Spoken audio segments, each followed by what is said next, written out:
Hello everyone, मैं हूं पवन नेगी और आज के वीडियो में हम लोग देखने वाले हैं क्लास 11 केमिस्ट्री का चैप्टर नंबर 4 जिसका नाम है केमिकल बॉन्डिंग। और ये इस लेक्चर का पहला पार्ट है। तो केमिकल बॉन्डिंग में थोड़ा बहुत हम लोग जानते हैं बेसिक में लोअर क्लासेस से। कॉज ऑफ केमिकल बॉन्डिंग क्या है, राइट। तो ये बेसिक कॉन्सेप्ट है जिनको जस्ट मैं ऐसे बता दे रहा हूँ। कॉज ऑफ केमिकल बॉन्डिंग क्या है, क्योंकि जो एटम्स हैं वो जनरली क्या होते हैं, unstable, right? So to gain the stability they form chemical bonds, right? इसके बाद वैलेंसी इलेक्ट्रॉन क्या है, आप लोगों को पता है। वैलेंसी इलेक्ट्रॉन होते हैं the number of electrons present in the outer most shell. For example, अगर मैं सोडियम का इलेक्ट्रॉनिक कॉन्फ़िगरेशन करूंगा, so this is 281, so valency electron is 1, right.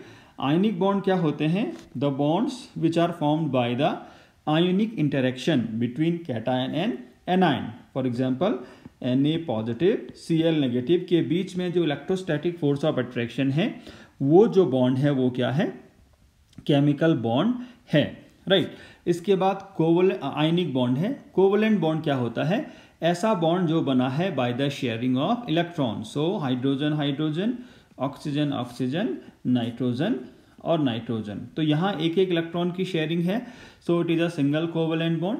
यहाँ दो दो इलेक्ट्रॉन की शेयरिंग है, so it is a double covalent bond. और यहाँ क्या है, आपके पास तीन तीन इलेक्ट्रॉन की शेयरिंग है, so it is a triple covalent bond. ये सब हमने क्लास 10th में पढ़ा है। इसके बाद electron dot structure and Lewis structure हमने देखा है। तो इलेक्ट्रॉन डॉट स्ट्रक्चर में हम क्या देखते हैं, बेसिकली जो सारे एटम हैं उनमें स्टेबल इलेक्ट्रॉनिक कॉन्फ़िगरेशन होना चाहिए, और वो स्टेबल इलेक्ट्रॉनिक कॉन्फ़िगरेशन हम डिसाइड करते हैं by octet rule. So hydrogen के अलावा जनरली बाकी जो एलिमेंट हैं उनके पास क्या होने चाहिए, 8 इलेक्ट्रॉन होने चाहिए। फॉर एग्जांपल ये है CH4 मीथेन। तो आप देखिए जो कार्बन है उसका इलेक्ट्रॉनिक कॉन्फ़िगरेशन होता है 2 and 4। तो आउटर मोस्ट शेल में 4 इलेक्ट्रॉन है, और वैलेंसी इलेक्ट्रॉन इनको हम कहेंगे। और जब भी बॉन्ड फॉर्मेशन होगा, only these 4 electron will participate. So carbon 1 2 3 and 4, right. So ये अनस्टेबल है। इसके बाद 4 हाइड्रोजन के साथ ये कंबाइन जब करता है, तो मान लीजिए मैं हाइड्रोजन के इलेक्ट्रॉन को दूसरे कलर से दिखा देता हूं, ग्रीन से, राइट। तो ये है हाइड्रोजन, दूसरा hydrogen, third hydrogen and fourth hydrogen, right. तो अब ये है इलेक्ट्रॉन डॉट स्ट्रक्चर ऑफ और मीथेन और लेविस स्ट्रक्चर। तो अभी अगर आप कार्बन के इलेक्ट्रॉन काउंट करेंगे, तो क्योंकि कार्बन ने एक एक इलेक्ट्रॉन का शेयरिंग किया है with hydrogen, that's why it has 8 electron. तो कार्बन का यहाँ पे स्टेबल इलेक्ट्रॉनिक कॉन्फ़िगरेशन हो गया है। और हाइड्रोजन में देखिए ईच वन हैज 2 इलेक्ट्रॉन, तो हाइड्रोजन का भी क्या हो गया है, स्टेबल इलेक्ट्रॉनिक कॉन्फ़िगरेशन हो गया है। तो इस तरीके से हम बाकी सब क्या लिख सकते हैं, इलेक्ट्रॉन डॉट स्ट्रक्चर लिख सकते हैं। ऑक्टेट रूल आपको पता है क्या कहता है, आउटर मोस्ट शेल में अगर 8 इलेक्ट्रॉन हैं, फॉर एग्जांपल नियॉन, तो वो इलेक्ट्रॉनिक कॉन्फ़िगरेशन क्या होगा, स्टेबल होगा। और यही स्टेबल इलेक्ट्रॉनिक कॉन्फ़िगरेशन गेन करने की कोशिश करता है हर एटम। कुछ एक्सेप्शंस को अगर आप छोड़ दें तो ज़्यादातर एटम क्या है, इसी स्टेबल इलेक्ट्रॉनिक कॉन्फ़िगरेशन को गेन करने की कोशिश करते हैं। और ऐसी कोशिश में वो क्या करते हैं, केमिकल बॉन्डिंग फॉर्म करते हैं। वो कोवलेंट भी हो सकती है, आयनिक भी हो सकती है, राइट। इसके बाद एक कॉन्सेप्ट इसमें है फॉर्मल चार्ज। तो फॉर्मल चार्ज हम कैसे निकालते हैं या क्या है, उसको हम पहले डिफाइन करते हैं। Formal charge is the difference between the number of electrons in an isolated gas atom.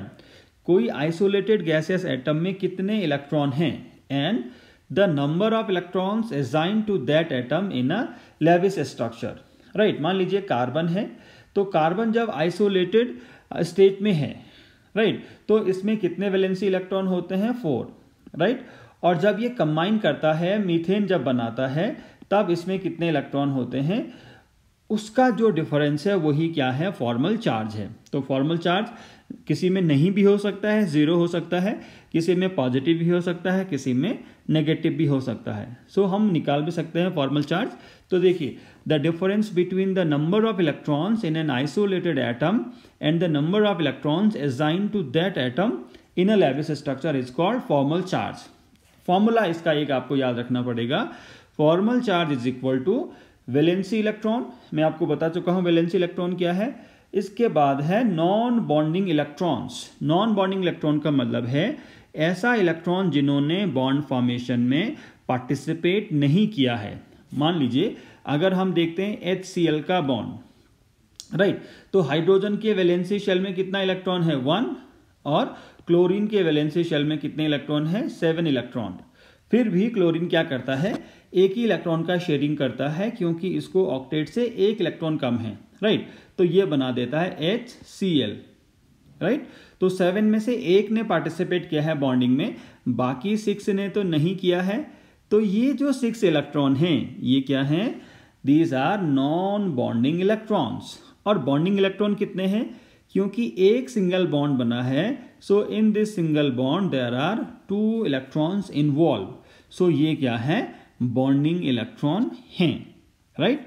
तो ये हमें पता होना चाहिए what are non bonding electrons and what are bonding electrons. तो हम फाइंड आउट करते हैं फॉर्मल चार्ज, किस पर करते हैं, on all oxygen atom of ozone and phosgene.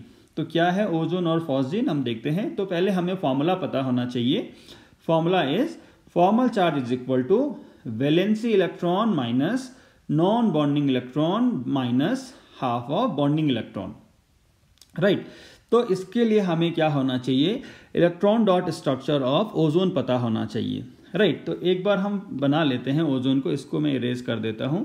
तो आपको इतना तो पता होगा ओजोन इज O3। तो इसमें 3 ऑक्सीजन एटम होंगे, राइट। O3 का मतलब है इसमें 3 ऑक्सीजन एटम होंगी। अब आपको पता है हर ऑक्सीजन के वैलेंसी शेल में कितने होते हैं 6 इलेक्ट्रॉन। सो 1 2 3 4 5 एंड 6, यहां भी होगा 1 2 3 4 5 एंड 6, यहां होगा 1 2 3 4 5 एंड 6। आप देखिए जो ऑक्टेट रूल कहता है वो कहता है कि ऑक्टेट पूरा करने के लिए हर ऑक्सीजन के पास 2 इलेक्ट्रॉन की कमी है। तो क्या होगा, यहां जो ये 2 इलेक्ट्रॉन हैं ये 2 इलेक्ट्रॉन की शेयरिंग करेंगे। तो 2 इलेक्ट्रॉन की शेयरिंग करेंगे तो यहां क्या हो जाएगा, oxygen double bond oxygen, right. अब इन दोनों का तो ऑक्टेट पूरा हो गया, बट इसका तो ऑक्टेट पूरा हुआ नहीं। तो ये क्या करता है, इसको एक कोऑर्डिनेट बॉन्ड बनाता है। तो हमें एक और चीज पता चली है, कोऑर्डिनेट बॉन्ड। तो coordinate bond is also a special type of covalent bond, right. तो उसमें क्या होता है, जो शेयर्ड पेयर है, यहां अगर आप देखेंगे तो यहां जो शेयर्ड पेयर है उसमें 2 इलेक्ट्रॉन इस ऑक्सीजन ने दिए हैं और 2 इलेक्ट्रॉन इस ऑक्सीजन ने दिए हैं। तो दोनों ने 2 दिए हैं। बट यहां जो शेयर्ड पेयर होगा, क्योंकि अब आप देखिए this oxygen has its octet complete while this oxygen has only 6 electron in its valency shell, 2 less than the octet। तो ये क्या करेगा, इलेक्ट्रॉन डोनेट करेगा और ये क्या करेगा, इलेक्ट्रॉन पेयर को एक्सेप्ट करेगा। सो it will be donor, it will be acceptor. ये वाला जो ऑक्सीजन है वो डोनर की तरह काम करेगा, ये वाला एक्सेप्टर की तरह काम करेगा। और जनरली हम कोवलेंट बॉन्ड और कोऑर्डिनेट बॉन्ड को दिखाते हैं इस एरो से, राइट। अब आप देखिए किसके पास कितना इलेक्ट्रॉन बचा है। अब देखिए यहां कितना होगा नॉन बॉन्डिंग इलेक्ट्रॉन, क्योंकि 2 ने बॉन्ड फॉर्मेशन में पार्टिसिपेट किया है, 4 ने तो नहीं किया। So these 4 are non bonding electron. यहां आप देखिए 2 यहां यूज हो गए और 2 यहां यूज हो गए जो इसने डोनेट किया, तो यहां तो केवल 2 ही बचे। अब यहां अगर आप देखेंगे तो बॉन्ड फॉर्मेशन में आउट ऑफ 6 किसी ने भी पार्टिसिपेट नहीं किया। जो 2 इलेक्ट्रॉन आए हैं वो तो इस डोनर से आए हैं। तो यहां पे क्या होंगे 1 2 3 4 5 6, राइट। ये भी आप ओजोन का स्ट्रक्चर बना सकते हैं, बट इसमें क्या नहीं है दोस्तों, इसमें फॉर्मल चार्ज नहीं है। अब हम क्या करेंगे, ये जो तीनों ऑक्सीजन हैं ओजोन के, इसमें फॉर्मल चार्ज हम निकालेंगे। तो मान लीजिए मैं यहाँ पर लिख देता हूँ इसको O डबल बॉन्ड O, और यह है O, यहाँ 2 इलेक्ट्रॉन, यहाँ 2 इलेक्ट्रॉन, यहाँ 2, और यहाँ पूरे के पूरे 6 इलेक्ट्रॉन, राइट। इसको मैं इरेज कर देता हूँ। अब देखिए आप यहां मैं इन ऑक्सीजन एटम को क्या करता हूं, नंबरिंग कर देता हूं। So suppose this is number 1 oxygen, this is number 2 and this is number 3, केवल डिस्टिंक्शन के लिए, नहीं तो हमें पता नहीं चलेगा हम किसके ऊपर चार्ज निकाल रहे हैं। तो मैं निकाला हूं formal charge on oxygen number 1। तो फॉर्मूला क्या है, formal charge is equal to valency electron. तो ऑक्सीजन में वैलेंसी इलेक्ट्रॉन होते कितने हैं आइसोलेटेड एटम में, 6, right, minus non bonding electron. अब आप ऑक्सीजन नंबर 1 में अगर देखोगे तो non bonding electron 1 2 3 4, so there are 4 non bonding electron minus 1/2 into bonding electron. अब बॉन्डिंग इलेक्ट्रॉन कितने होंगे, क्योंकि डबल बॉन्ड बना है तो यहां बॉन्डिंग इलेक्ट्रॉन कितने होंगे, 2 इसने दिए हैं 2 इसने दिए हैं, सो देयर आर 4। तो वो दोनों जगह काउंट होंगे क्योंकि ये शेयर्ड पेयर है, राइट। तो ये हो जाएगा 4। तो आप देखिए 6 - 4 और ये हो जाएगा 6 - 4 - 2, सो इट इज 0। मतलब इस ऑक्सीजन के ऊपर कोई भी चार्ज नहीं होगा, राइट। इसके बाद हम निकालते हैं नंबर 2 ऑक्सीजन पर फॉर्मल चार्ज। तो वही फॉर्मूला आपने लगाना है, वैलेंसी इलेक्ट्रॉन तो हमेशा 6 ही होगा। इसके बाद यहां अगर आप देखेंगे नॉन बॉन्डिंग इलेक्ट्रॉन तो कितने हैं, 2, सो 2 minus 1/2, right. 2 minus non bonding electron कितने हैं यहां पर, 2 हैं, राइट। अब अगर आप देखिए बॉन्डिंग इलेक्ट्रॉन, तो बॉन्डिंग इलेक्ट्रॉन कितना हो जाएगा, ये हो जाएगा बॉन्डिंग इलेक्ट्रॉन आर, यहाँ कितने होंगे बॉन्डिंग इलेक्ट्रॉन, आप देखिए यहाँ है 2 एंड 2, ये 4 ये हो गए और ये कितने हो गए, 2 यहाँ से हैं, राइट। तो ये टोटल 6 हो गए। आप देखिए मैंने 6 इलेक्ट्रॉन कैसे लिखा है, 4 जो बॉन्डिंग इलेक्ट्रॉन है वो यहाँ के हैं क्योंकि ये दोनों जगह काउंट होंगे क्योंकि शेयर्ड पेयर है, और 2 जो बॉन्डिंग इलेक्ट्रॉन है वो यहाँ हैं, right. So total there are 6 bonding electron, right. और ये फॉर्मूला शायद मैंने गलत लिख दिया है यहाँ, ठीक है। ये नॉन बॉन्डिंग इलेक्ट्रॉन के बाद बॉन्डिंग इलेक्ट्रॉन, ये बिल्कुल करेक्ट है। अब आप इसको जब सॉल्व करेंगे तो ये हो जाएगा 6 - 2 और ये हो जाएगा 6/2 3, सो ये कितना आएगा 1 या +1। तो जो ऑक्सीजन नंबर 2 है उसके ऊपर फॉर्मल चार्ज कितना है, +1, राइट। इन द सेम वे मैं क्या निकालता हूं, जो ऑक्सीजन नंबर 3 है उसके ऊपर मैं फॉर्मल चार्ज निकालता हूं। So formal charge on oxygen number 3 तो कितना हो जाएगा, वैलेंसी इलेक्ट्रॉन हमेशा 6 होगा। उसके बाद फॉर्मूला क्या है, valency electron minus non bonding electron. अब आप नॉन बॉन्डिंग इलेक्ट्रॉन देखिए 2 4 एंड 6, इनमें से किसी ने भी बॉन्ड फॉर्मेशन में पार्टिसिपेट नहीं किया है, so it is 6 minus 1/2 into bonding electron. केवल एक ही बॉन्ड बना है तो यही बॉन्डिंग इलेक्ट्रॉन इसके लिए काउंट होगा, राइट, ये वाला। तो ये हो जाएगा 1/2 इंटू 2, तो ये कितना हो रहा है, ये आएगा -1। सो इस तरीके से हमने क्या किया, तीनों ऑक्सीजन के ऊपर क्या किया, फॉर्मल चार्ज काउंट किया। सो ऑक्सीजन नंबर 1 के ऊपर 0 है, 2 के ऊपर +1 है और 3 के ऊपर -1 है, थर्ड ऑक्सीजन के ऊपर। तो अगर मैं फॉर्मल, तो ये आपको समझ में आया। तो अगर मैं फॉर्मल चार्ज निकालूं, लिखूं किसके ऊपर, ओजोन में, स्ट्रक्चर में, तो मुझे ये इलेक्ट्रॉन, ये जो फॉर्मूला मैंने लिखा है ऐसे, इसको हटाना पड़ेगा, मतलब जो एरो लगाया है उसको हटाना पड़ेगा। तो अब मैं कैसे लिख दूंगा, फॉर्मल चार्ज लिखने के बाद जो फॉर्मूला होगा वो ओजोन का वो कुछ ऐसा हो जाएगा, O डबल बॉन्ड O और यहाँ O, ये हो जाएगा प्लस, ये हो जाएगा माइनस, राइट। तो फॉर्मल चार्ज लिखना है तो ये जो कन्वेंशनल साइन है किसका, कोऑर्डिनेट बॉन्ड का, वो मुझे हटाना पड़ेगा, राइट। तो ये आ गया, मैंने कहा था इस पे 0 है तो 0 तो लिखने की जरूरत नहीं है। सो this is +1 and this is -1। एक और मॉलिक्यूल है जिसका नाम है फॉस्जीन, राइट। तो आपके सामने उसका फॉर्मूला लिखा गया है फॉस्जीन का। तो आई होप आप लोग इसके ऊपर जो चारों एटम हैं उनके ऊपर आप क्या निकाल पाएंगे, फॉर्मल चार्ज निकाल पाएंगे। तो ये है C double bond O Cl, right. Chlorine के वैलेंसी शेल में 7 इलेक्ट्रॉन होते हैं, उसमें से एक ने पार्टिसिपेट किया है बॉन्ड फॉर्मेशन में, तो 6 यहाँ होंगे, राइट। यहाँ भी 7 होते हैं, एक ने पार्टिसिपेट किया तो 6 यहाँ होंगे। कार्बन के ऊपर 4 हैं, एक ने यहाँ किया, एक ने यहाँ किया, 2 ने यहाँ किया, तो यहाँ कोई भी नॉन बॉन्डिंग इलेक्ट्रॉन नहीं होगा। और ऑक्सीजन के ऊपर 6 होते हैं, 2 ने पार्टिसिपेट किया तो ये बन गया 4। तो आप निकालेंगे क्लोरीन नंबर 1, क्लोरीन नंबर 2 और कार्बन और ऑक्सीजन के ऊपर फॉर्मल चार्ज, राइट। तो ये आपके लिए होमवर्क हो गया। Find out the formal charge on all the atoms present in phosgene, right.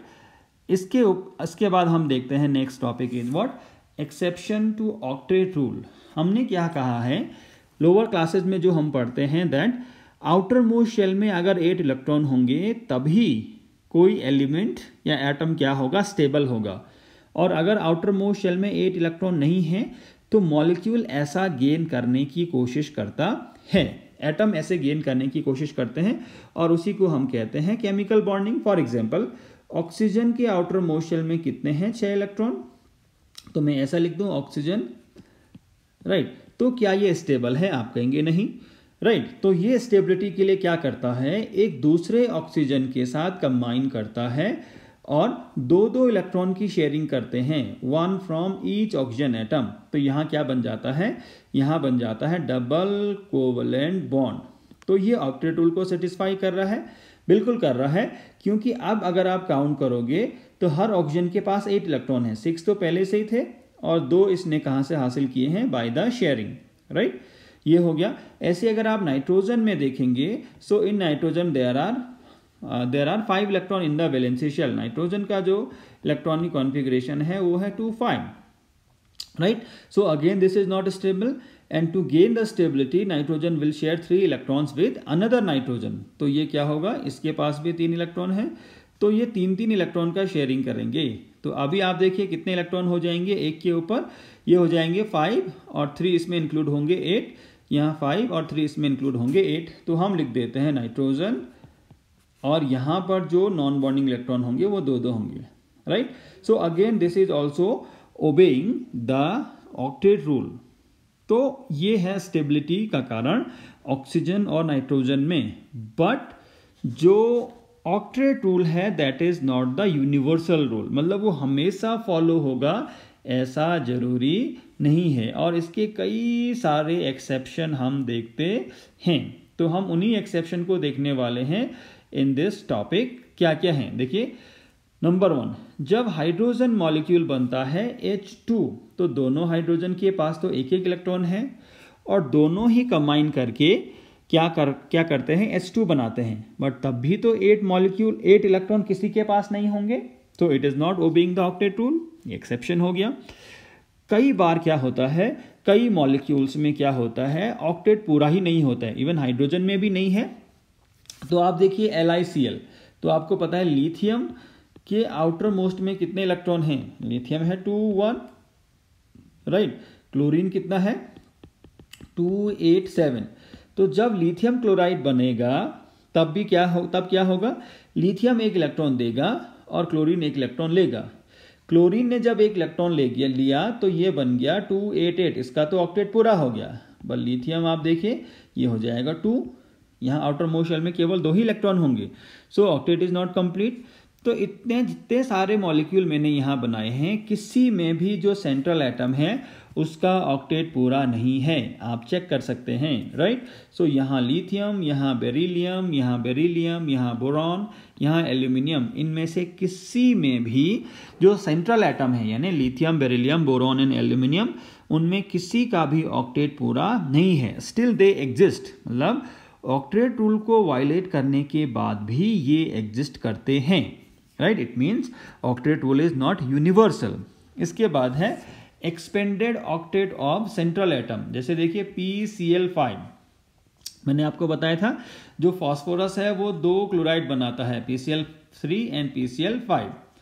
अब अगर आप इसको ऑक्टेट रूल से समझने की कोशिश करोगे, सो फास्फोरस के आउटर मोस्ट शेल में है 2, 8 एंड 5, केवल 5 इलेक्ट्रॉन है, राइट। 3 कम चाहिए, 3 कम है ऑक्टेट से, सो it will combine with 3 chlorine, तो कितने हो जाएंगे 8, तो ये स्टेबल हो गया। बट PCl5 में आप कैसे समझाओगे, क्योंकि ये 5 और क्लोरीन से कंबाइन कर रहा है और 5 और क्लोरीन से कंबाइन करने का मतलब है हर क्लोरीन 1 देगा, सो 5 + 5 10, जो कि पॉसिबल नहीं है अकॉर्डिंग टू ऑक्टेट रूल। पर फिर भी ये मॉलिक्यूल एग्जिस्ट करता है। It means again this is violating the octet rule. ये आप देखिए SF4 में भी ऐसे ही होगा, SF6 में ऐसे ही होगा IF7 में ऐसे होगा। तो बहुत सारे ऐसे कंपाउंड हैं जिनमें सेंट्रल एटम क्या करता है, अपने ऑक्टेट को भी एक्सटेंड कर जाता है, मतलब उसके आउटर मोस्ट शेल में आपको ऐसा लग रहा है कि 8 से भी ज़्यादा इलेक्ट्रॉन हैं, राइट। कई सारे ऑड इलेक्ट्रॉन मॉलिक्यूल होते हैं। ऑड इलेक्ट्रॉन मॉलिक्यूल होने का मतलब है अनइवन नंबर ऑफ या ऑड नंबर ऑफ इलेक्ट्रॉन, जैसे नाइट्रिक ऑक्साइड है एंड नाइट्रोजन डाइऑक्साइड है या नाइट्रोजन ऑक्साइड। तो ये भी क्या नहीं करते हैं, ऑक्टेट रूल को नहीं फॉलो करते हैं, राइट। तो इतने सारे एक्सेप्शंस हैं ऑक्टेट रूल के, और हम ये कंक्लूड करते हैं that octet rule is not universal. कई सारे कंपाउंड जो इसका वायलेशन करते हैं वो बहुत स्टेबल होते हैं और एग्जिस्ट भी करते हैं, मतलब उनकी बॉन्डिंग को हम समझाने के लिए हमें कुछ और चीज़ें देखनी पड़ेंगी जो ऑक्टेट रूल नहीं समझाता है, राइट। इसके बाद जो नेक्स्ट टॉपिक है वो है बॉन्ड पैरामीटर्स। तो बॉन्ड का मतलब यहाँ पर क्या है, केमिकल बॉन्ड से मतलब है, और ज़्यादातर केसेस में हम बात करेंगे यहाँ कोवलेंट बॉन्ड की, राइट। हम किसकी बात कर रहे हैं, कोवलेंट बॉन्ड की, जो बनता है by the sharing of electron. तो बॉन्ड पैरामीटर्स क्या होते हैं देख लीजिए। पहला है बॉन्ड लेंथ। तो नाम से पता चल रहा है बॉन्ड लेंथ मतलब बॉन्ड की लेंथ, और कितना लंबा होगा बॉन्ड, वही है बॉन्ड लेंथ। तो बॉन्ड लेंथ किसको हम कहेंगे, the average distance between the centre of two nuclei of the bonded atoms in a molecule. जो एवरेज डिस्टेंस है दो न्यूक्लियाई के बीच में, जो बॉन्डेड एटम हैं उनके बीच की जो एवरेज न्यूक्लियाई डिस्टेंस है उसी को हम कहेंगे बॉन्ड लेंथ। और ये क्या होता है, पहले का कोवलेंट रेडियस प्लस दूसरे एटम का कोवलेंट रेडियस। मान लीजिए ये A है और ये B है, ये थोड़ा बहुत हम पहले भी देख चुके हैं। तो A की कितनी कोवलेंट रेडियस है प्लस B की कितनी कोवलेंट रेडियस है, इन दोनों को अगर आप जोड़ देंगे तो ये आ जाएगा बॉन्ड लेंथ, ठीक है। किन किन फैक्टर्स पे बॉन्ड लेंथ डिपेंड करती है वो देख लेते हैं हम। बॉन्ड लेंथ किन किन फैक्टर्स पे डिपेंड करती है। पहला है बॉन्ड मल्टीप्लिसिटी। नाम से पता चल रहा है मल्टीप्लिसिटी का मतलब कितने बॉन्ड हैं दो एटम के बीच में, एक भी हो सकता है, दो भी हो सकता है, तीन भी हो सकते हैं, राइट। तो जितनी ज़्यादा मल्टीप्लिसिटी होगी, जितनी ज़्यादा मल्टीप्लिसिटी होगी उतना छोटा क्या होगा बॉन्ड लेंथ। तो आप ऐसा समझ लीजिए बॉन्ड जो लेंथ है वो है inversely proportional to bond multiplicity, right. Bond multiplicity मैंने आपको बताया, the number of bonds which exist between two atoms. एक बॉन्ड है, दो बॉन्ड है या तीन बॉन्ड है। So the higher is the bond multiplicity the lower will be the bond length, ठीक हो जाएगा।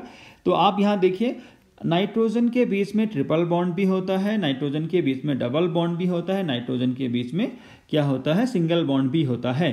अब ये कंपाउंड नहीं है, इवन ये मॉलिक्यूल भी नहीं हो सकते हैं किसी केस में। नाइट्रोजन तो मॉलिक्यूल है, बट यहाँ हो सकता है कि इसके साथ वैलेंसी को पूरा करने के लिए कुछ और जुड़े हों, राइट। वैलेंसी को पूरा करने के लिए कुछ और जुड़े हों। यहाँ भी देखिए ऑक्सीजन तो मॉलिक्यूल एग्जिस्ट करता है, बट ओ तो हम केवल बॉन्ड की बात कर रहे हैं। ये मॉलिक्यूल या कंपाउंड बनने के लिए इसको हम ऐसा भी लिख सकते हैं। तो अभी हम केवल फोकस इस पे कर रहे हैं। आप देख रहे होंगे यहाँ ऑक्सीजन की पूरी वैलेंसी सेटिस्फाई नहीं है, तो केवल हम उस बॉन्ड पे फोकस कर रहे हैं, कंपाउंड का जिक्र नहीं कर रहे हैं, राइट।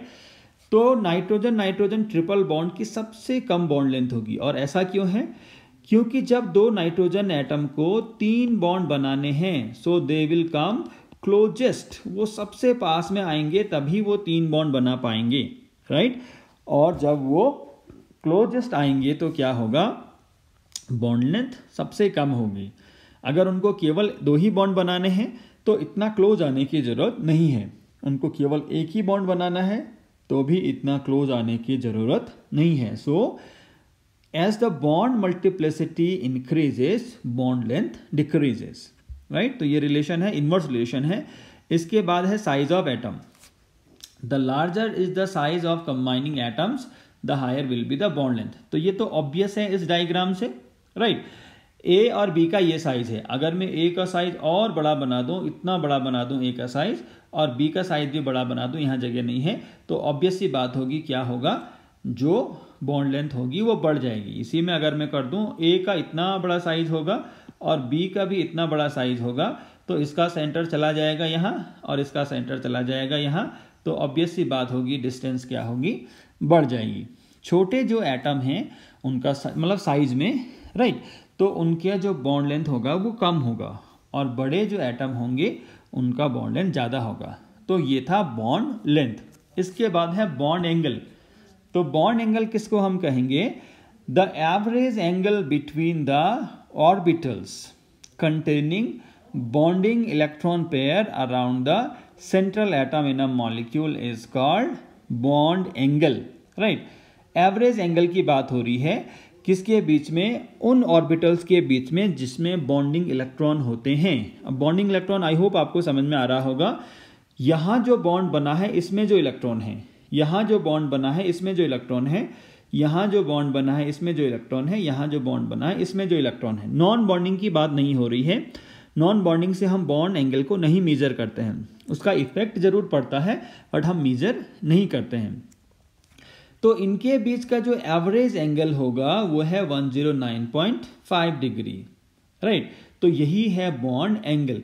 तो आप कोई भी एंगल इसमें मेजर कर लीजिए। अगर आप ये वाला मेजर करेंगे तब भी 109.5, ये वाला, ये वाला, ये वाला, ये सब बराबर ही होंगे, राइट।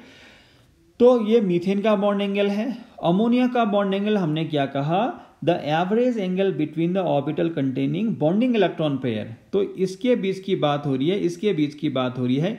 इवन अगर आप इन दोनों के बीच भी निकालेंगे तब भी आपको क्या मिलेगा? सेम ही बॉन्ड एंगल मिलेगा। बट आपको देखने में यह ज़्यादा लग रहा होगा क्योंकि ये 2D में आप देख रहे हैं। एक्चुअली ये जो डायग्राम है ये 3 डायमेंशनल है, राइट। तो 3D में जब हम इसको देखेंगे तो ये क्या दिखेगा आपको? सेम ही एंगल सब दिखेंगे। ऐसे ही वाटर में है, राइट।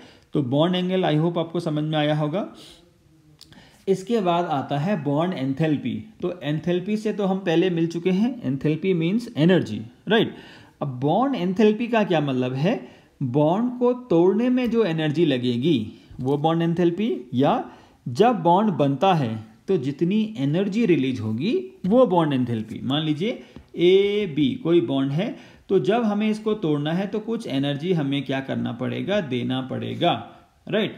तो जो एनर्जी हम दे रहे हैं उसको हम बॉन्ड एंथैल्पी कह रहे हैं। उसका डेफिनेशन हम देख रहे हैं। तो आप ऐसा समझिए, जब भी बॉन्ड टूटता है तो एनर्जी कंज्यूम होती है, और जब भी बॉन्ड बनता है AB, तो जब भी इनके बीच में बॉन्ड बनेगा, A और B मिलके जब AB बॉन्ड बनाएंगे तो एनर्जी क्या होगी? यहाँ से रिलीज होगी, एनर्जी यहाँ से निकलेगी।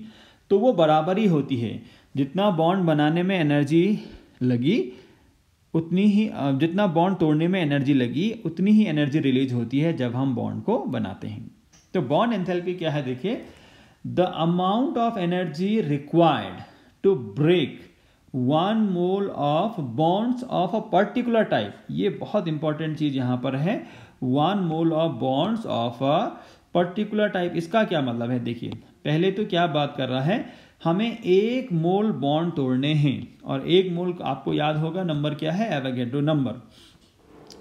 तो उतने बॉन्ड तोड़ने हैं, और वो भी कैसे? एक पर्टिकुलर टाइप के। मतलब पर्टिकुलर टाइप का मतलब क्या है? हाइड्रोजन हाइड्रोजन के बीच में कैसा होगा? सिंगल बॉन्ड होगा। तो अगर हमें 1 मोल ऐसे सिंगल बॉन्ड तोड़े, 1 मोल का मतलब 6.022 इंटू 10⁻23 बॉन्ड्स हाइड्रोजन के अगर आपने तोड़ने हैं तो कितनी एनर्जी लगेगी, राइट। ऑक्सीजन में अब आप इसको 1-2 बॉन्ड नहीं काउंट करेंगे। क्या लिखा है? Particular type. मतलब ये क्या है? एक डबल बॉन्ड है। इसको आप क्या काउंट करेंगे? 1 double bond, not 2 single bond, ठीक है। इसको हम काउंट करेंगे 1 ट्रिपल बॉन्ड। तो एक डबल बॉन्ड, तो ऐसे कितने डबल बॉन्ड? ऑब्वियस की बात है 6.022 इंटू 10⁻23, राइट, डबल बॉन्ड। यहां पर देखिए ट्रिपल बॉन्ड, तो कितने ट्रिपल बॉन्ड? 6.022 इंटू 10⁻23, इतने ट्रिपल बॉन्ड। तो इतने ट्रिपल बॉन्ड जब आप तोड़ोगे कितनी एनर्जी लगेगी? इतने डबल बॉन्ड आप तोड़ोगे तो कितनी एनर्जी लगेगी? और इतने सिंगल बॉन्ड आप तोड़ोगे तो कितनी एनर्जी लगेगी? एक मॉलिक्यूल में, सॉरी एक मोल में। तो वही जो एनर्जी है उसको हम कहते हैं बॉन्ड एंथैल्पी। सो ये क्या है? 435 किलोजूल पर मोल। याद रखिए, पर मोल। एक मोल के लिए बात हो रही है। तो हाइड्रोजन में इतनी है, ऑक्सीजन में और भी ज़्यादा है, और नाइट्रोजन में और भी ज़्यादा है। और ऐसा होना भी चाहिए क्योंकि ऑक्सीजन में तो केवल एक सिंगल बॉन्ड है, तो ऑब्वियस सी बात है सिंगल बॉन्ड क्या होगा, वीक होगा।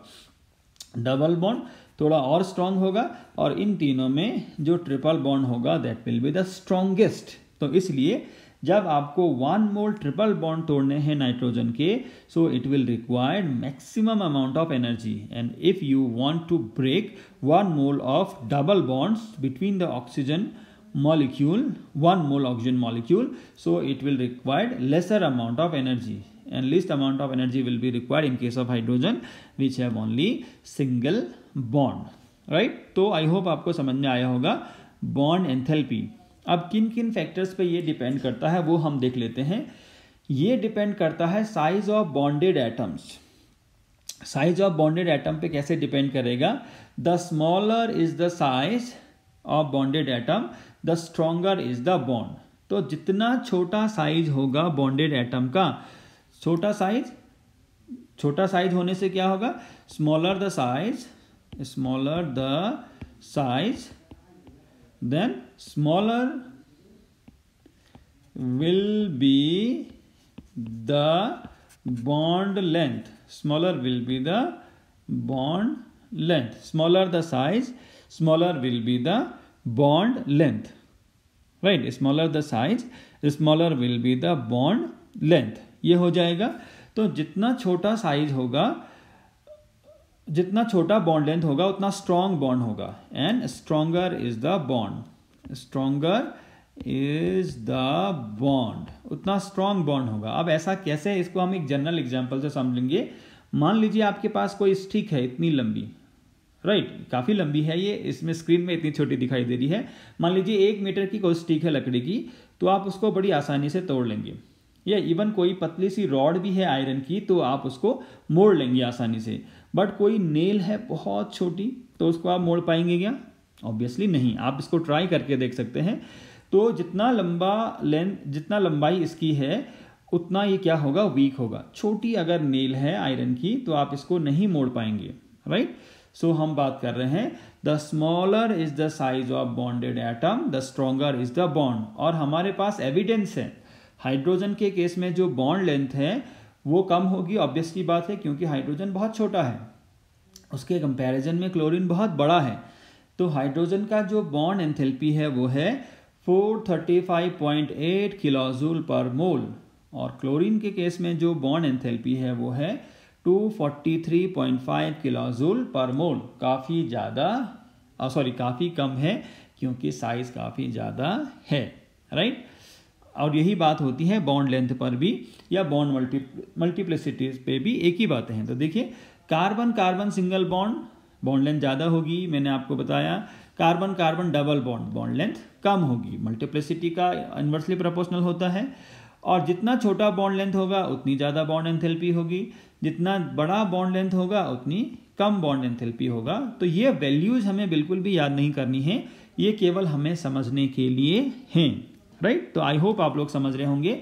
केवल कॉन्सेप्ट आपने समझना है that how bond length changes the bond enthalpy. तो उसकी वैल्यूज याद नहीं भी करेंगे तो चलेगा, राइट। इसके बाद एक कॉन्सेप्ट आता है एवरेज बॉन्ड एंथैल्पी, राइट। क्या आता है, average bond enthalpy. So average bond enthalpy क्या है, bond dissociation enthalpy of poly atomic molecules. अब देखिए पॉली एटॉमिक मॉलिक्यूल्स का मतलब है containing more than 2 atoms, containing more than 2 atoms, उसको हम कहेंगे poly atomic molecule. For example water, right. So H2O, यहाँ हो गया O, यहाँ हो गया H, यहाँ हो गया H। So is it a poly atomic molecule, obviously yes, it is a poly atomic molecule.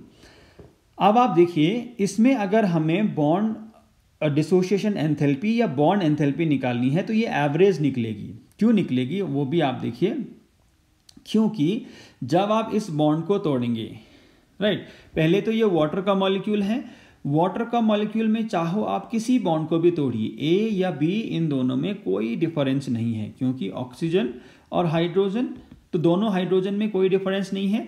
That's why these 2 bonds are of equal strength, right. तो किसी को भी आप तोड़िए, तो मान लीजिए मैंने ए तोड़ दिया, तो ए तोड़ने के बाद ये क्या बचा, H plus O H, right, H plus O H बना।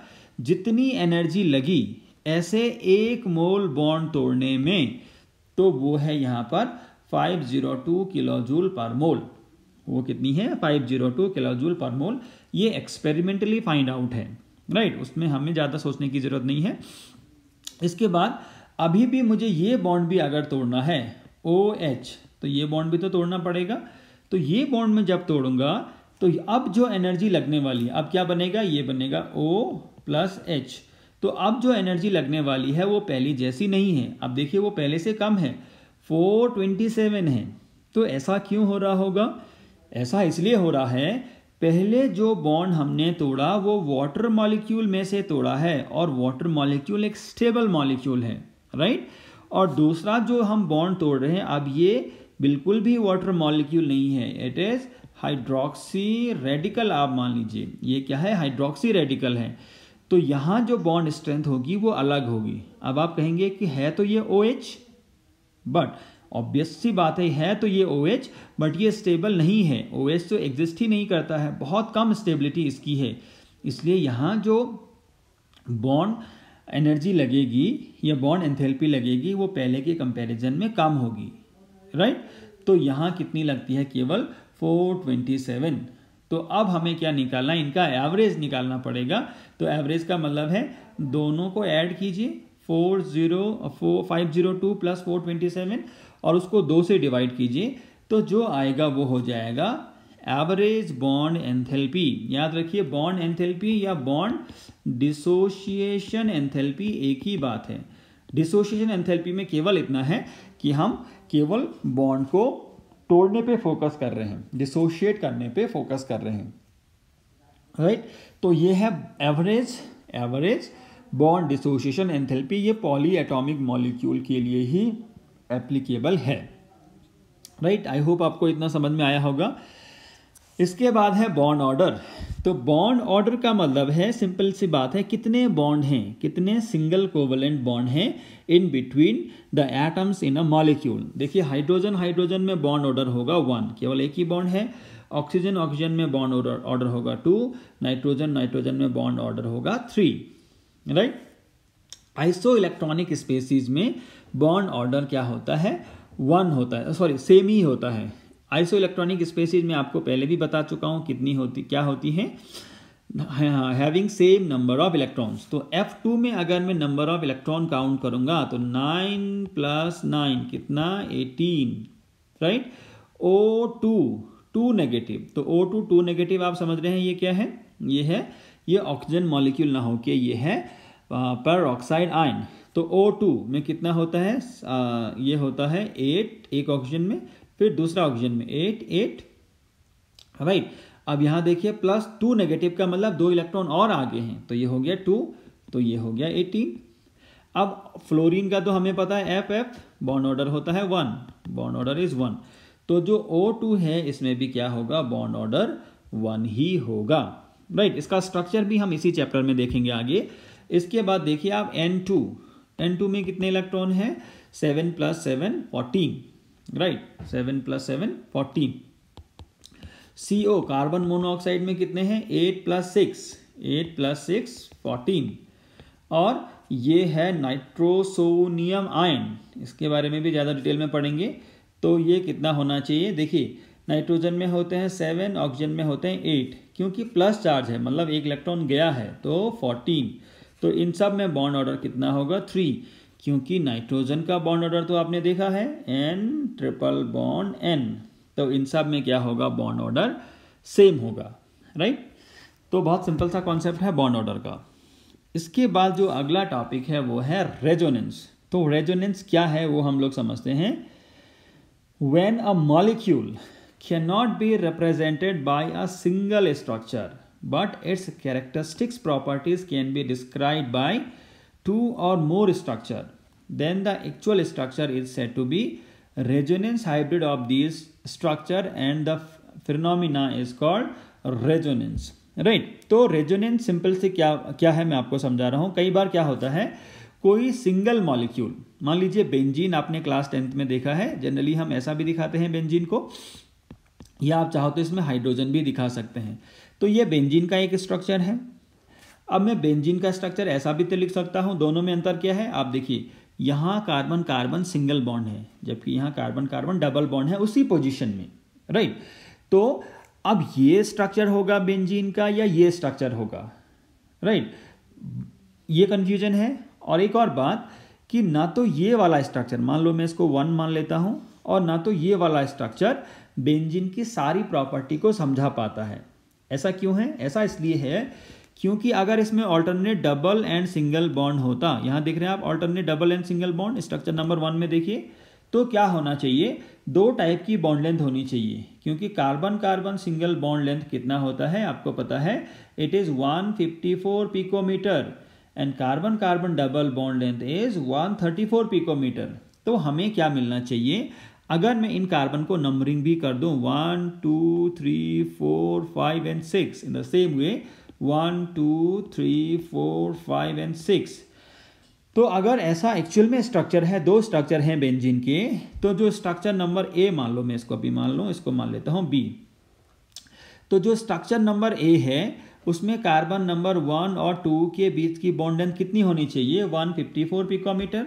और जो स्ट्रक्चर नंबर बी है उसमें कार्बन नंबर 1 और कार्बन नंबर 2 के बीच की बॉन्ड लेंथ कितनी होनी चाहिए, 134 पिकोमीटर। बट जब हम इसको मेजर करते हैं एक्चुअलिटी में, तो ना तो हमें ये वाली बॉन्ड लेंथ मिलती है ना तो ये बॉन्ड मिलती है, कितनी मिलती है, 139, राइट।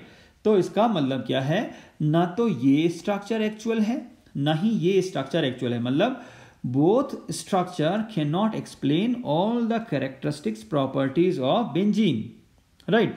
तो ये फिनोमिना क्या है, रेजोनेंस है, और इसका जो एक्चुअल स्ट्रक्चर है वो इन दोनों के बीच में कहीं है। इसलिए आपने देखा होगा हम बेंजीन के अंदर क्या बना देते हैं, सिंपली एक रिंग बना देते हैं, मतलब ना तो ये ट्रूली डबल बॉन्ड है कार्बन कार्बन, ना ही ये क्या है ट्रूली सिंगल बॉन्ड है, ये इन बिटवीन दीज टू है। इसलिए हम इसको कहते हैं it has partial double bond, partial double bond, right. Partial double bond का मतलब सिंगल बॉन्ड और डबल बॉन्ड के बीच में कहीं है, तो ये है रेजोनेंस हाइब्रिड, राइट।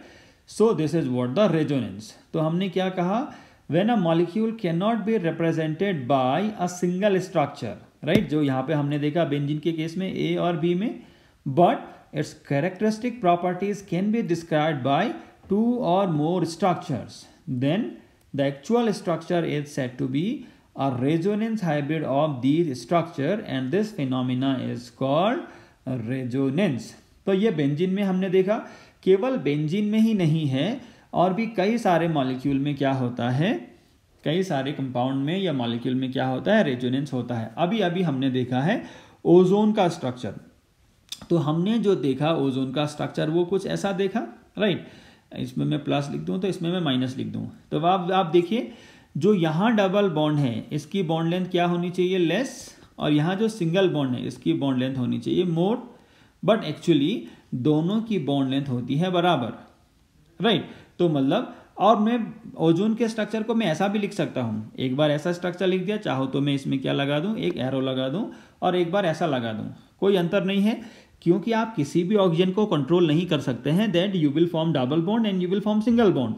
तो कोई भी डबल बॉन्ड बना सकता है सेंट्रल ऑक्सीजन एटम के साथ, और कोई भी क्या बना सकता है, सिंगल बॉन्ड बना सकता है सेंट्रल ऑक्सीजन एटम के साथ, राइट।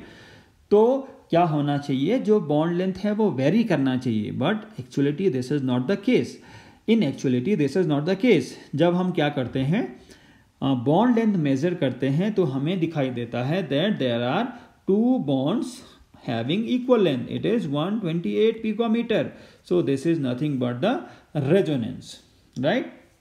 ऐसी कार्बोनेट आयन आप देखिए, C double bond O negative, आपने देखा होगा कार्बोनेट आयन होता है CO3 2 नेगेटिव। तो अब हम किसी भी ऑक्सीजन को नहीं फोर्स कर सकते हैं that you will form double bond and you will form single bond, तो सबके पास इक्वल पॉसिबिलिटी है that this carbon will form double bond, this carbon can also form double bond, this carbon can also form double bond. तो ये जो 3 हैं ये क्या है, रेजोनेटिंग स्ट्रक्चर, इनके बीच में कहीं एक्चुअल स्ट्रक्चर होता है किसका, कार्बोनेट आयन का।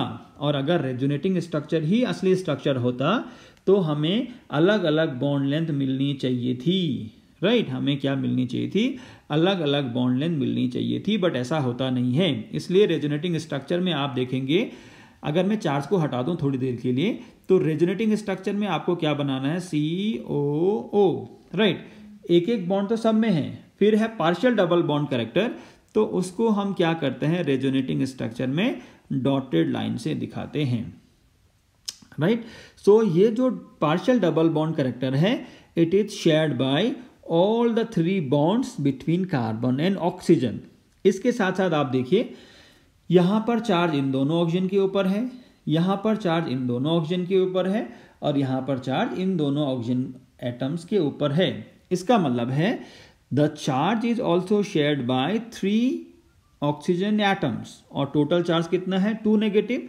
सो एक के ऊपर चार्ज कितना आया, 2/3, 2/3, 2/3। सबको आप ऐड कर देंगे तो ये कितना होगा, ये होगा 2 नेगेटिव चार्ज होगा, राइट।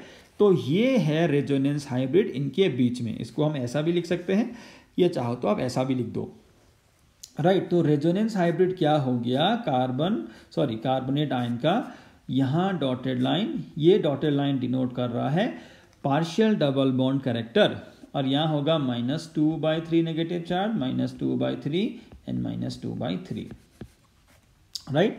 और भी हम सेकेंड बुक में पढ़ेंगे बहुत डिटेल में रेजोनेंस को, ठीक है। ऐसे ही आप नाइट्रेट आयन के भी देख सकते हो रेजोनेटिंग स्ट्रक्चर। तो नाइट्रेट आयन होता है NO3 नेगेटिव। तो देखिए, एक पॉजिटिव चार्ज एक नेगेटिव चार्ज से कैंसिल, ओवरऑल एक ही नेगेटिव चार्ज बचा है। तो डबल बॉन्ड कभी यहाँ है, कभी यहाँ है, और कभी यहाँ है, राइट। जो 2 ऑक्सीजन के ऊपर नेगेटिव चार्ज है वो इस केस में यहाँ दिखाई दे रहे हैं, इस केस में यहाँ दिखाई दे रहे हैं, और इस केस में यहाँ दिखाई दे रहे हैं, राइट। सो ये है रेजोनेटिंग स्ट्रक्चर एंड रेजोनेंस। इसके बाद हम देखते हैं जो अगला टॉपिक है, that is what, the polarity of bonds. So polarity of bonds का मतलब क्या है, बॉन्ड्स तो आप समझते हैं, टॉपिक के नाम से भी काफी कुछ क्लियर हो जाता है। तो पोलैरिटी का मतलब है जनरेशन ऑफ पोल्स, और यहां पर पोल्स का मतलब मैं आपको पहले भी बता चुका हूं, negative and positive ends, right. तो इसकी हम अभी बात करने वाले हैं। अब आप देखिए क्या है इस टॉपिक में। पहले तो एक स्टेटमेंट समझ लीजिए, नो बॉन्ड इज कंप्लीटली आयनिक और कोवलेंट। हमने कहा 2 टाइप के कंपाउंड होते हैं, एक होते हैं कोवलेंट कंपाउंड जिसमें शेयरिंग होती है इलेक्ट्रॉन की, और एक होते हैं आयनिक कंपाउंड जिसमें आयंस के बीच में क्या होता है, अट्रैक्शन होता है। कैटायन बनता है इलेक्ट्रॉन के डोनेशन से, और एनायन बनता है इलेक्ट्रॉन के गेन से।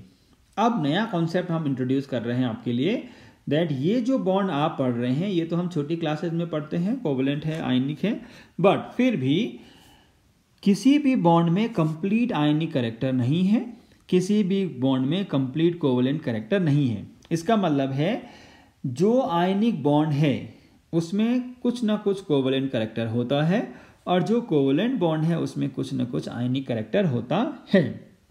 जो कोवलेंट और आयनिक बॉन्ड है, these are 2 extreme cases, right. तो कोवलेंट कैरेक्टर होता है आयनिक बॉन्ड में, और आयनिक बॉन्ड में होता है कोवलेंट कैरेक्टर, और क्या होता है, जो कोवलेंट बॉन्ड होता है उसमें आयनिक कैरेक्टर होता है, आयनिक बॉन्ड में कोवलेंट कैरेक्टर होता है, वाइस एंड वर्सा, राइट।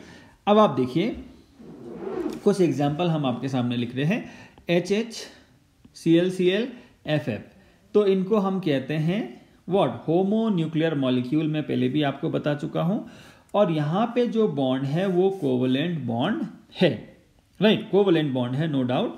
और इसको हम कहेंगे नॉन पोलर, क्योंकि जो इलेक्ट्रॉन पेयर है वो मैं आपको पहले भी बता चुका हूं इलेक्ट्रोनेगेटिविटी वाले केस में, दैट जो कोवलेंट बॉन्ड है that is situated between the 2 atoms, that is situated between the 2 atoms, right। इसके बाद अब अगर आप HCl और HF में देखेंगे तो ऐसा नहीं है, और ये क्या है, हेट्रोन्यूक्लियर मॉलिक्यूल है। और हेट्रोन्यूक्लियर मॉलिक्यूल का मतलब है जो दोनों एटम हैं मॉलिक्यूल में वो अलग अलग हैं। दोनों एटम हैं जो मॉलिक्यूल के वो हैं अलग अलग। और यहाँ पर due to difference in electronegativity जो शेयर्ड पेयर ऑफ इलेक्ट्रॉन है that will be slightly attracted towards the high electronegative atom, right. तो यहाँ पर ऐसे पोल हो जाते हैं, इसलिए ऐसे बॉन्ड को हम कहते हैं पोलर कोवलेंट बॉन्ड। मतलब जो पोलैरिटी आ रही है बॉन्ड में वो किसकी वजह से आ रही है? Difference in electronegativity. हाइड्रोजन का इलेक्ट्रोनेगेटिविटी होता है पॉलिंग स्केल पे 2.1, क्लोरीन का होता है 3 और फ्लोरीन का होता है 4। यहाँ पर अगर आप डिफरेंस निकालेंगे सो 2.1 माइनस 2.1 0, यहाँ पर भी 0, यहाँ पर भी 0, तो नॉन पोलर। यहाँ पर अगर आप डिफरेंस निकालेंगे तो 2.1 माइनस 3.0, तो बड़े में से छोटे को अगर आप लेस करेंगे तो 0.9 ये हो जाएगा। इतना डिफरेंस है, 0 नहीं है। और यहाँ आप देखेंगे 2.1 डिफरेंस 4 का, राइट। तो ये कितना होगा? 1.9। तो डिफरेंस इलेक्ट्रोनेगेटिविटी में होने की वजह से क्या होता है? पोलैरिटी जनरेट होती है, राइट। और the greater is the difference in the electronegativity, the higher will be the polarity of the molecule। इसका मतलब है HCl की जो पोलैरिटी होगी वो HF से कम होगी। HCl की जो पोलैरिटी होगी वो HF से कम होगी, क्योंकि यहाँ इलेक्ट्रोनेगेटिविटी का डिफरेंस है 0.9, यहाँ है 1.9। तो आपको ये समझ में आया होगा what is the cause of polarity in the covalent bond, right. तो इसी पोलैरिटी को हम मेजर करते हैं बाय डायपोल मोमेंट। जो पोलैरिटी जनरेट हुई है due to difference in electronegativity उसको हम मेजर करते हैं बाय डायपोल मोमेंट, ठीक है। ये फिजिक्स में भी आप लोग पढ़ेंगे। So what is dipole moment? It is the measure of degree of polarity. और इसका डेफिनेशन क्या है? दो चार्जेस जिनके बीच में सेपरेशन हुआ है या जिनमें सेपरेशन हुआ है, चार्ज का मैग्नीट्यूड वो तो इक्वली होता है, जैसे HCl डेल्टा पॉजिटिव और डेल्टा नेगेटिव। तो मैग्नीट्यूड बराबर है, केवल साइन चेंज हुआ है। तो हमें केवल क्या लेना है? मैग्नीट्यूड ऑफ चार्ज और इनके बीच की डिस्टेंस कितनी है, उसको हम कहते हैं dipole moment denoted by mu, right. तो सिंपल सी बात है, जो डायपोल मोमेंट है वो क्या है? It is the product of the magnitude of charge and the distance of separation between the charges. जो प्रोडक्ट है किसका है? Magnitude of charge. यहाँ पे हमें साइन से मतलब नहीं है, केवल मैग्नीट्यूड से मतलब है। और चार्जेस के बीच की डिस्टेंस कितनी है, उसका जो प्रोडक्ट है वो क्या होगा? डायपोल मोमेंट होगा, राइट। फॉर एग्जाम्पल HCl में अगर आप देखेंगे तो H positive and Cl negative, वही मैं आपको समझा रहा था, राइट। तो कितना मैग्नीट्यूड है और कितना डिस्टेंस है, इनको अगर आप प्रोडक्ट मल्टीप्लाई कर देंगे तो ये क्या आ जाएगा? डायपोल मोमेंट आ जाएगा। और इसका डायरेक्शन होता है, मैग्नीट्यूड तो होता ही होता है, डायरेक्शन भी होता है। मतलब देखिए कैसा साइन लगा है, पॉजिटिव से नेगेटिव की ओर। तो इसमें क्या है? मैग्नीट्यूड है, इसमें क्या है? डायरेक्शन है, positive to negative end, right. तो जिसमें मैग्नीट्यूड भी होता है, डायरेक्शन भी होता है, उसको हम कहते हैं vector quantity. So remember that dipole moment is a vector quantity. तो इसको हम थोड़ा और इलेबोरेट करते हैं, इसकी यूनिट को। Dipole moment mu is equal to q into r, unit है इसका डेबॉय, राइट। इसको अगर हम SI यूनिट में कन्वर्ट करेंगे तो 1 डेबॉय होता है 1 × 10⁻18 ESU इंटू सेंटीमीटर। अब ESU क्या है? It is electrostatic unit of charge. और जो हम SI यूनिट करते हैं चार्ज की, यूज करते हैं, वो है कूलम। वो क्या है? कूलम है। तो 1 ESU is equal to 1.602 × 10⁻19 divided by 4.803 × 10⁻10। तो ये इतना कूलम आ जाएगा। मतलब अगर हमें ESU को कूलम में कन्वर्ट करना है तो ये चीज़ हमें यूज़ करनी पड़ेगी। क्या? 1.602 10⁻19 डिवाइडेड बाई दिस मच, तो इतना आएगा। यहाँ सेंटीमीटर है तो इसको मीटर में कन्वर्ट कर देंगे। तो इतना जो ESU सेंटीमीटर हमारे पास निकला है, कितना है ये? ये है ये है 1 into 10⁻18 ESU सेंटीमीटर। तो इसको अगर मुझे कन्वर्ट करना है कूलॉम मीटर में, तो ESU की जगह में क्या रख दूंगा, ये वाला 3.335 10⁻10 और सेंटीमीटर की जगह में रख दूंगा 10⁻2। तो इस तरीके से 1 डिबॉय कितना हो जाएगा, 1 डिबॉय विल बी 1.335 10⁻30 कूलॉम है, ये कूलॉम मीटर, राइट। तो ये हो गया। जनरली हम डिबॉय ही यूज करते हैं, बट आप उसको कन्वर्ट कर सकते हैं ऐसा यूनिट में। सो ये बहुत सिंपल सा कॉन्सेप्ट था डाइपोल मोमेंट का। इसके बाद एक जो टॉपिक है वो बहुत इंपॉर्टेंट है। डाइपोल मोमेंट मॉलिक्यूल के स्ट्रक्चर को भी डिनोट करता है। अभी तक आपने स्ट्रक्चर के बारे में नहीं सुना होगा। देखिए, स्ट्रक्चर का मतलब हम मॉलिक्यूलर फॉर्मूला लिखते हैं वाटर का H2O। अब स्ट्रक्चर का मतलब क्या है, how these hydrogen and oxygen atoms are arranged in the water molecule, within the water molecule, that is water structure. अगर मैं ऐसा लिख दूं OHOH, या मैं ऐसा लिख दूं, राइट, या मैं ऐसा लिख दूं, तो ये अलग अलग स्ट्रक्चर हो गए। इनमें से कोई एक ही स्ट्रक्चर होगा किसका, वाटर मॉलिक्यूल का। तो स्ट्रक्चर का मतलब क्या है, the arrangement of different atoms with in a molecule is called structure. और वो केवल एक ही फिक्स अरेंजमेंट होता है, वो हम इस चैप्टर में बहुत अच्छे से समझने वाले हैं। तो देखिए, डाइपोल मोमेंट भी हेल्प करता है स्ट्रक्चर ऑफ एटम को रिड्यूस करने में।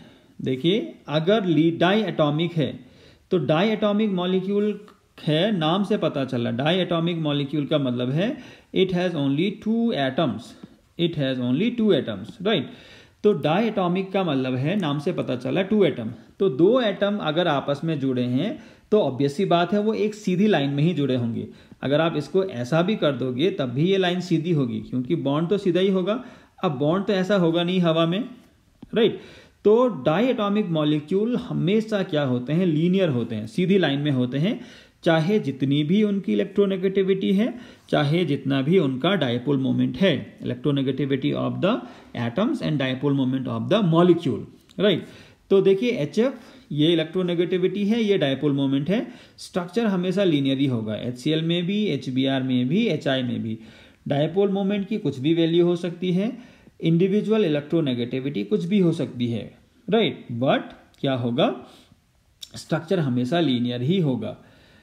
पॉलीएटॉमिक केस में, पॉलीएटॉमिक मॉलिक्यूल के केस में इसका बहुत बड़ा रोल है। देखिए, पॉलीएटॉमिक का मतलब है एक से ज़्यादा। अब एक से ज़्यादा मॉलिक्यूल होगा, एटम होंगे या 2 से ज़्यादा एटम होंगे, तो डाइपोल मोमेंट कितने होंगे। मान लीजिए वाटर है HOH, तो डाइपोल मोमेंट होता है बॉन्ड का, राइट, बॉन्ड का होता है। तो यहां देखिए O और H पॉजिटिव से नेगेटिव की तरफ जाता है, और नेगेटिव कौन होगा, जो मोर इलेक्ट्रोनेगेटिव होगा। आप ध्यान रखिए, वाटर में अगर आप चार्जेस को दिखाएंगे तो ये कुछ इस तरीके के होंगे। वाटर में अगर आप चार्जेस को दिखाएंगे तो ये कुछ इस तरीके के होंगे। तो नेगेटिव चार्ज आता है मोर इलेक्ट्रोनेगेटिव एलिमेंट पर, और पॉजिटिव चार्ज आता है लेस इलेक्ट्रोनेगेटिव एलिमेंट पर, राइट। तो वाटर में देखिए, एक डाइपोल मोमेंट का डायरेक्शन ऐसा है, एक डाइपोल मोमेंट का डायरेक्शन ऐसा है। और अगर इसका स्ट्रक्चर लीनियर हुआ तो डाइपोल मोमेंट कितना हो जाएगा, 0। या मैं ऐसा भी कह सकता हूं, अगर डाइपोल मोमेंट 0 है मतलब स्ट्रक्चर कैसा है, लीनियर, तो मैं स्ट्रक्चर ना निकाल के यहां क्या मेजर कर रहा हूं, डाइपोल मोमेंट, या एक्सपेरिमेंटली जो हमें दिया जाता है, मिलती है वैल्यू। अच्छा, हम तो नहीं फाइंड आउट कर रहे हैं, बट एक्सपेरिमेंटली जो फाइंड आउट वैल्यू है डाइपोल मोमेंट की, उसके बेसिस पे हम स्ट्रक्चर को डिड्यूस कर रहे हैं, राइट। तो देखिए, पॉलीएटॉमिक केस में क्या होगा, the dipole moment of a molecule is the vector sum of the dipole moment of the various bonds. क्योंकि एक बॉन्ड का जो डाइपोल मोमेंट है उससे मतलब नहीं है, क्योंकि कई सारे बॉन्ड हो सकते हैं। अब ओवरऑल जो मॉलिक्यूल का जो डाइपोल मोमेंट होगा वो इन सब का वेक्टर सम होगा, इन सब का एडिशन होगा, राइट। अब इससे हम कैसे स्ट्रक्चर को रिड्यूस करते हैं, देखिए, जब कार्बन डाइऑक्साइड के लिए डाइपोल मोमेंट निकाला गया तो ये 0 है, राइट। जबकि कार्बन डाइऑक्साइड में हर बॉन्ड का जो डाइपोल मोमेंट है पॉजिटिव से नेगेटिव है, तो यहां डायरेक्शन कैसा होगा, ऐसा, यहां डायरेक्शन कैसा होगा, क्योंकि ऑक्सीजन ज्यादा इलेक्ट्रोनेगेटिव है, राइट।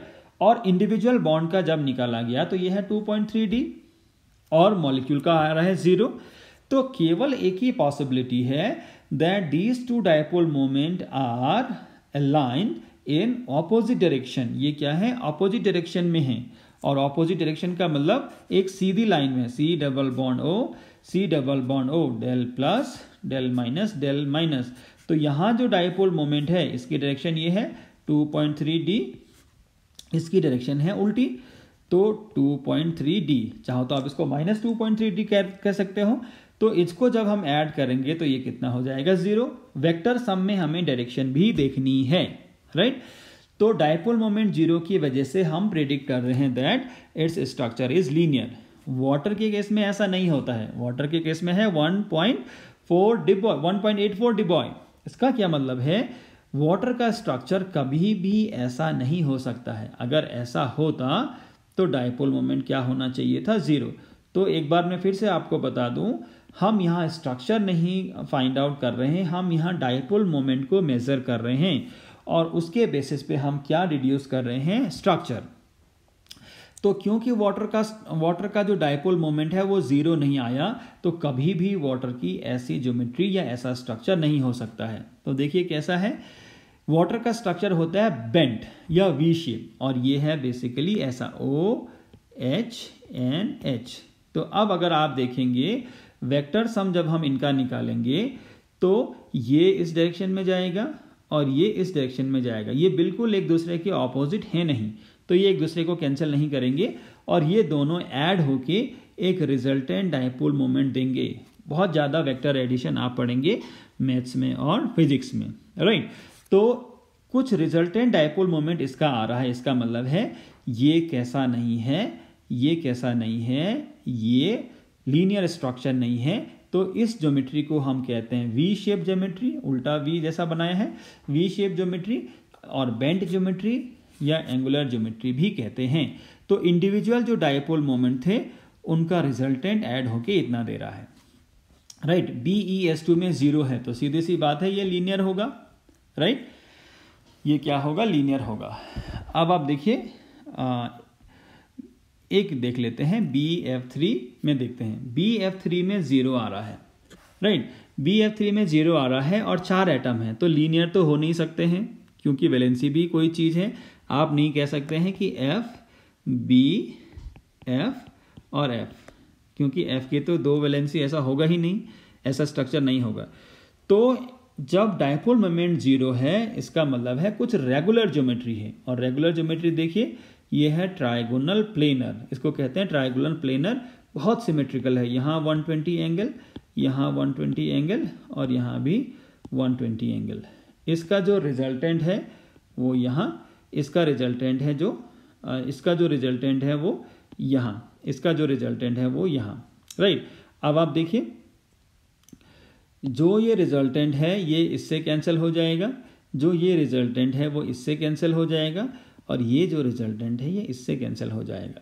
एक बार फिर से मैं आपको बता दूं BF3, राइट। अब आप देखिए इन दोनों का रिजल्टेंट होगा ये दोनों आपस में कैंसिल हो जाएंगे, right. In the same way इन दोनों का रिजल्टेंट इन दोनों का रिजल्टेंट होगा ये, और अभी क्या होंगे, ये दोनों आपस में कैंसिल हो जाएंगे। इन द सेम वे क्या होगा, यहाँ जो है इन दोनों का जो रिजल्टेंट है ये, और ये दोनों आपस में कैंसिल हो जाएंगे। तो एक सिमेट्रिकल स्ट्रक्चर होगा जिसको हम कहते हैं ट्राइगोनल प्लेनर स्ट्रक्चर, जो आपको स्क्रीन पे दिखाई दे रहा है, राइट। ये जो एरो है वो क्या है, डायपोल मोमेंट को का डायरेक्शन डिनोट कर रहे हैं, राइट। इसके बाद देखिए NH3 में डायपोल मोमेंट 1.46D है, मतलब ये सिमेट्रिकल नहीं है। अगर मैं NH3 को ऐसा लिखता हूँ तो ये क्या होगा, गलत होगा, राइट। ऐसा स्ट्रक्चर नहीं होता है, क्योंकि ऐसा स्ट्रक्चर के लिए क्या चाहिए, डायपोल मोमेंट 0 चाहिए, जो कि होता नहीं है। तो एक्चुअली में जो स्ट्रक्चर होता है वो ऐसा होता है, नाइट्रोजन 3 हाइड्रोजन होंगे बेस में, और यहाँ एक लोन पेयर है जिसको हम नॉन बॉन्डिंग पेयर कहते हैं। नाइट्रोजन का अगर आप वैलेंसी शेल में इलेक्ट्रॉनिक कॉन्फ़िगरेशन देखेंगे तो 2 5, राइट। 5 में से 5 में से क्या हो रहा है, केवल 3 ने ही तो पार्टिसिपेट किया बॉन्डिंग में, एक ने यहाँ, एक ने यहाँ, एक ने यहाँ, तो यहाँ इसको मैं लिख दूँ 3+2, ठीक है। तो इन 3 ने बॉन्ड फॉर्मेशन में पार्टिसिपेट किया है, 1 2 3, ये जो बच गया ये लोन पेयर है। तो ये जो स्ट्रक्चर कहलाता है, ये कहलाता है पिरामिडल स्ट्रक्चर। पिरामिडल हम क्यों कह रहे हैं, आपने पिरामिड देखा होगा, राइट।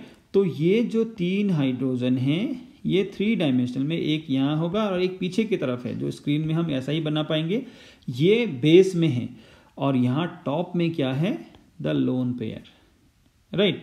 तो इसका डायरेक्शन यहाँ से यहाँ, पॉजिटिव से नेगेटिव, नाइट्रोजन का इलेक्ट्रोनेगेटिविटी ज़्यादा, इसका पॉजिटिव से नेगेटिव और इसका भी पॉजिटिव से नेगेटिव।